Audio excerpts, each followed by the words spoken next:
ইমাম সাহেব খারান 5-7 হাজার টাকা বেতন পায় সংসার চালান কেমনে? অবৈধ কোনো ব্যবসা আছে নাকি? অবৈধ ব্যবসা থাকবো কিসের লিগে? তাহলে 5-7 হাজার টাকা বেতন পায় আপনার সংসার চালান কেমনে? আমরা যারা হুজুররা আছি তারা আল্লাহ তাআলার শুকরিয়া আদায় করি।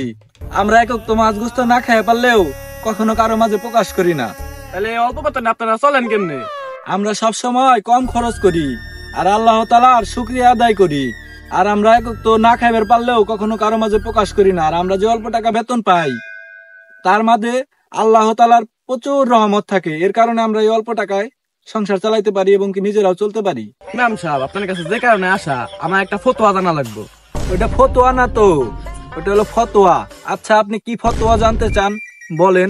ইমাম সাহেব মনে করেন একটা বয়স্ক লোক বা মসজিদের সেক্রেটারি নামাজের জামাতে দাঁড়াইছে, হুট করে তার একটা পাপ বেড়ে গেছে। কারণ আশেপাশে মানুষজন দেখা মান সম্মানের ভয়ে সে আর ওযু করে নাই, ওইভাবে নামাজটাই নিয়ে গেছে। এখন তার জন্য ফরজ কোনটি, ওযু করা না মান সম্মান বাঁচানো? ওযু ফরজ। কয় শুক্রবারে জুম্মার নামাজ হয় নাই আল্লাহ জানে। আমার ফতোয়া লম্বাটা জানো, তোমার ফতোয়া হয় না, মাসলা হয় না।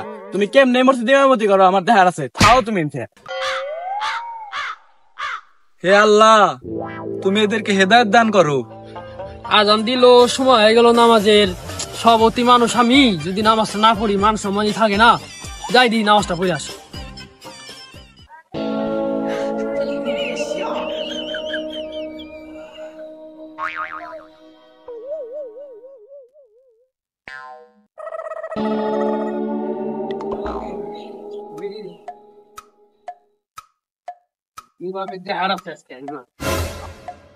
আরে সভাপতি সাহেব কই যান? নামাজের সময় হয়েছে তো।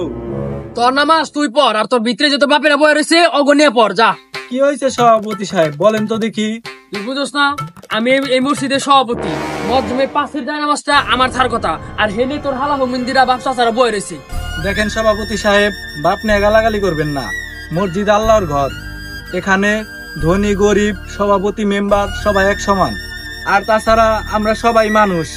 ও তার মানে ওরা মানুষ আর আমিও মানুষ। এই বেটা, আমি এই মসজিদের রানিং সভাপতি, তাছাড়া এলাকার মাতব্বর। তুমি হ্যাঁ গুলোকে আমার তুলনা দাও। হ্যাঁ, ওরা খারাইবো সামনের কাতারে, আমি খারাপ পিছের কাতারে। থাক তোর নামাজ দিয়ে, বেতন নেওয়ার সময় তোমার কাছে ঠিকই আইতে হইব, তাই না? তখন তুই মনে কোন ভাবে তোর বেতন নিয়ে দেয় জায়গা, আমি নামাজ পড়ব না। হে আল্লাহ, তুমি এদেরকে হেদায়েত দান করো। এবার তোমার আমি ক্ষমা করে দিলাম। এরপর থেকে আমি যদি নাও আসি, মজমের পাশের জায়গাটা আমার লেখাই রাখবা, বুঝছো? এখন ল আমার বাড়ি যাই, আজকে তুমি খাইবা। কি করো, নামাজ পড়াইবা না? নামাজ তো পড়ে আসলাম। মানে নামাজ তো শেষ করে আসলাম জামাতের সাথে। কি বলেন সভাপতি সাহেব?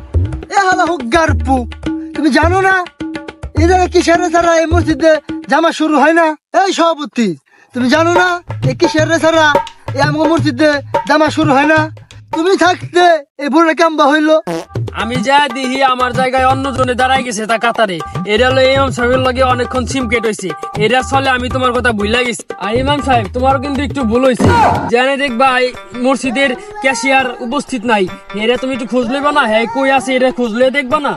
আচ্ছা, এখন যে আমার জামাটা ছুটে গেল, এটা খেসারত দিবে কে? ইমাম সাহেব, ভুলটা তাহলে তোমার হয়েছে। এখন তাহলে তুমি এক কাজ করো, সভাপতি পাও ধইরা মাফ চাও। আমি ঠিক সময় নামাজ পড়ে মাপ চামুকে। ইমাম সাহেব, তুমি কি আমার স্মৃতি বেশি বোঝো? এখন কিন্তু তোমার গালাইতে টানবে আনে। ঠিক আছে, জুতা মাইরা গরু দান করলে কাম হইব না।